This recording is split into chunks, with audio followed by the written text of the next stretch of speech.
Alright everyone, and welcome back to Vettel Career. In the previous race it was not the result we were hoping for. It was a DNF then, after Vettel ran to the back of Mark Webber going into the pit lane of all places, and yeah, Vettel was not happy about that one at all. And yeah, understandably, as you see in the driver's standings then, he had been 2 points behind Michael Schumacher before that race, and now he's a whole race in behind, 10 points. So yeah, with the Red Bull not as quick as the Ferrari and cars like the Renault and the McLaren, it's going to be tough for him to catch back up in the championship now. We're heading to the San Marino Grand Prix, a track where Vettel did not do well at all last season. He barely got around half a lap, but looks like he's got some good pace this weekend. He was 9th there in Q1, so yeah, looks like the Red Bull might be looking quicker than it was in Australia at least, and yeah, that would be a big improvement then. And here we are then in Q2, and across the line he comes in. Only a 20.2 for that time, which isn't great, but he should be able to find a little bit more time in there and yeah, secure a place in the top 10. As he comes around the final corner now then, next time around, it's a 19 dead, so yeah, that is a pretty good time there. He goes 6th place then. That was comfortable enough for him to get through, and he was nearly 2 seconds faster than his teammate as well. Not sure what's going on with Clean. And Master, once again, another poor qualifying for him in 13th place. But yeah, Vettel with a good chance of a good qualifying here, but unfortunately he seems to bottle it in Q3 a lot, so hopefully he can get a decent result here as he crossed the line for his first time in Q3. It's only a 1:22, which he'll obviously be looking to improve on by quite a lot by the end of the session. And yeah, a couple of laps later then he's coming across the line now then. It's a 20.5, which is pretty good considering the fuel load, and yeah, not too far off that initial time there by Schumacher, which is a 19 dead, which was Vettel's Q2 time, and yeah, a 19.2 there, which actually puts him 4th at that stage. But then as the session went on, the time started to decrease once again, and Vettel on a lap near the end of the session then, he goes into the very end to the outside. He's been hit by the Renault there of Fisichella, I believe, and yeah, that's ruined what had been his last chance in Q3 to improve on his time. So yeah, only 8th place from on the grid then, but that's still his best qualifying of the season, which you'd find hard to believe really, considering he's had 2 podiums already. But yeah, 8th then is his best qualifying so far this season then, and yeah, could probably do something good from there. Goes to the grid then, and Michael Schumacher takes pole then in front of the Tifosi here, and Alonso in 2nd place, having won the previously race, I believe. And yes, a strong qualifying then for Renault then, with Fisichella up there in 3rd place as well.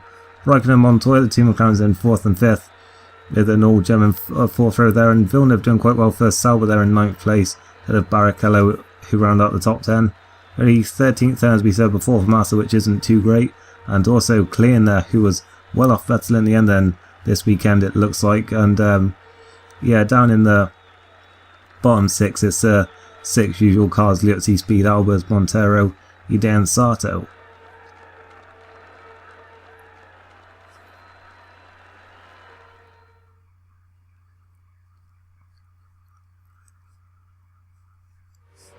Here we are then on the grid. Obviously Vettel will be hoping for a much longer race than he had last season. We've got the lights coming on now.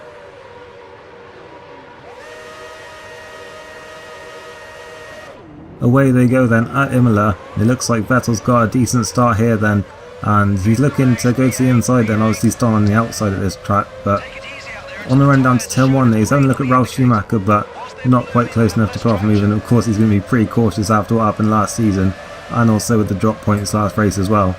So yeah, he maintains 8th place for now then. He's looking once again into the Villeneuve chicanes. They'll bunch up. He is once again pretty cautious there, but maybe towards Tozer he can look at one of them, but Villeneuve is all over the back of him as well then, and it doesn't look like he's close enough through that hairpin.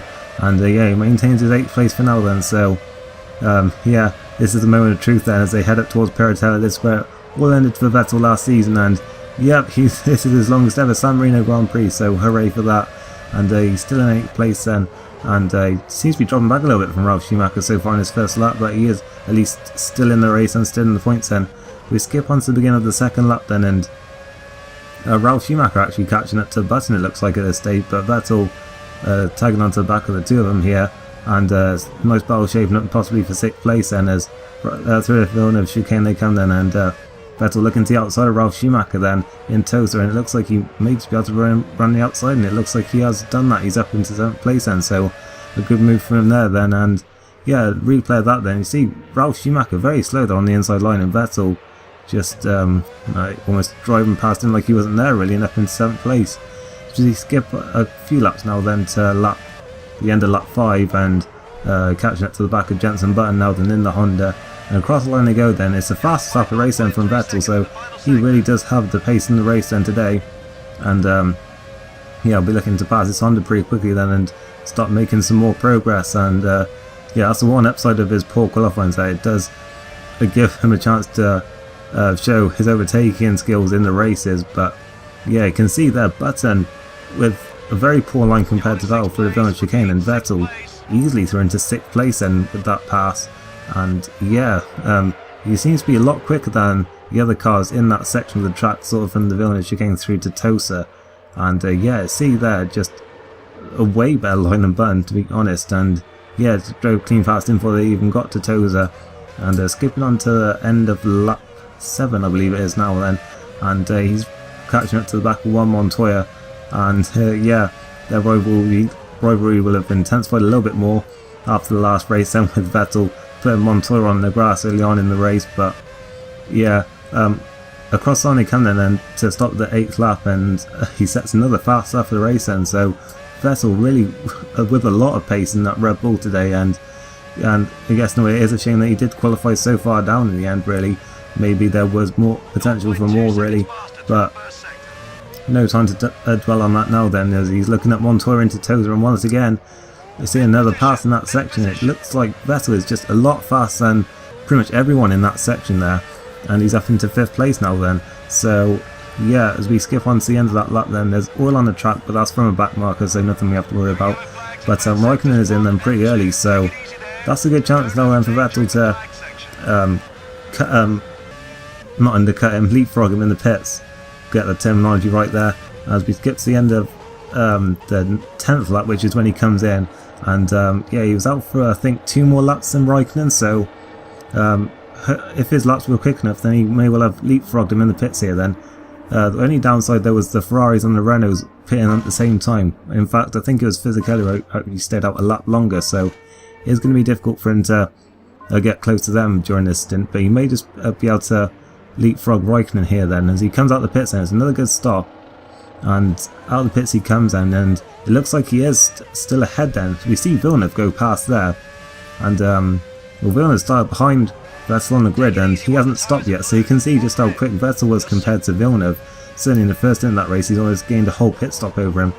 As we skip to the end of the lap then, Montoya actually stayed out for another lap, so it's going to be crucial here then to see if Montoya can gain a place on Vettel here then, regain that place that Vettel took from him of course. But it looks like Montoya is too far back, and yeah, it looks like Vettel has managed to get ahead of both McLarens during this phase, and now he can maybe go hunting the Renaults and also Michael Schumacher, who are still pretty close to each other out front, the top 3, as Vettel now looking at Villeneuve into the chicane named after his father, and well, it's running outside into Tosa in the end. But yeah, once again it's just that slingshot he seems to get through the Villeneuve chicane that really set that one up, and that was like the 4th move I think we've seen in that race that he's done there.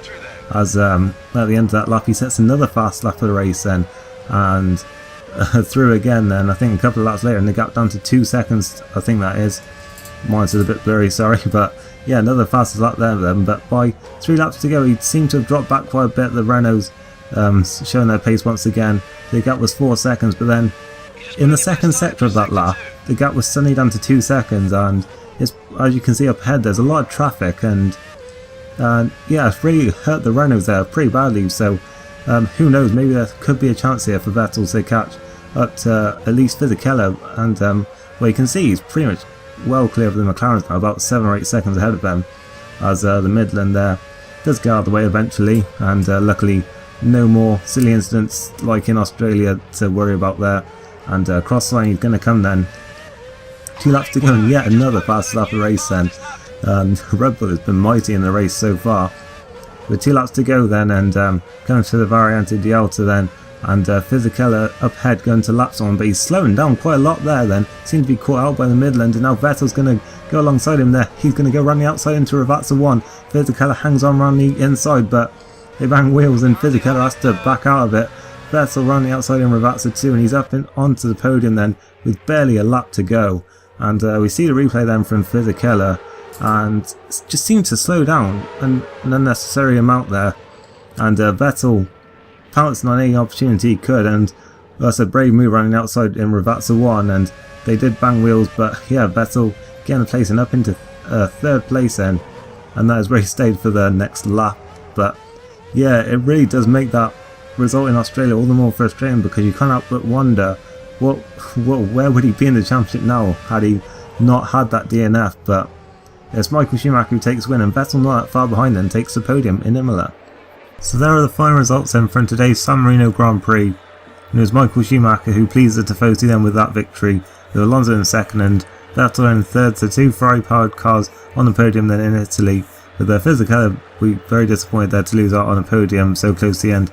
And there's the two McLarens who were quite a way behind today, 15 seconds off the leaders, with Button and Ralf Schumacher there rounding out the points, and Felipe Massa only 9th in the other Ferrari there. He's really had a tough start to this season. And then we see the two BMW Sauers there of Villeneuve and Heidfeld in 10th and 11th. But yeah, Christian Clear there in 12th place, and yeah, another solid drive then for Antonio Liuzzi in 13th place, beating his fellow Italian Jarno Trulli there.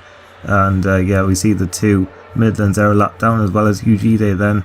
Only 17 finishes today, and we see both Williams retired from the race, as well as Bruno Barrichello there, Scott Speed and Takuma Sato then. So not a good day for Cosworth and Honda power cars then.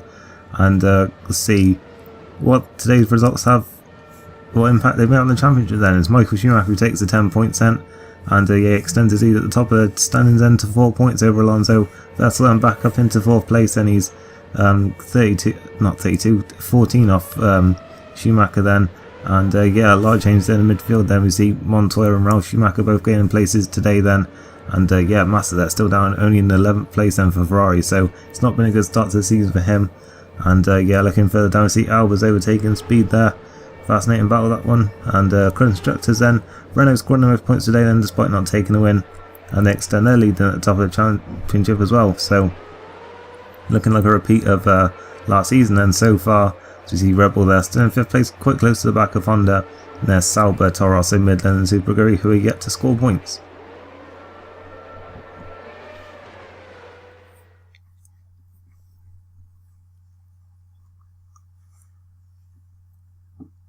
So for the third time then in just 4 races, we see Vettel enjoying the champagne on the podium, and you have to feel that it's only a matter of time before he goes one step better, or maybe even 2 better.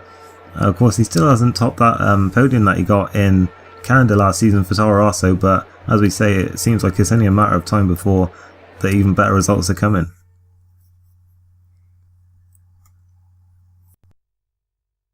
Back in the motorhome then, and I'm sure the atmosphere in the motorhome will be a lot more positive this weekend than it was in Australia. And yeah, once again, Red Bull would praise for Sebastian then for that outstanding performance. And yeah, once again, you have to wonder just what would have happened if he hadn't DNF'd in Australia, because he could have been even better position. But we're looking ahead now to the European Grand Prix, the first of 2 of Vettel's home races then that he has in his calendar. So yeah, if you did enjoy this race, make sure you leave a like. I'll see you next time for the European Grand Prix. Thanks for watching, and goodbye.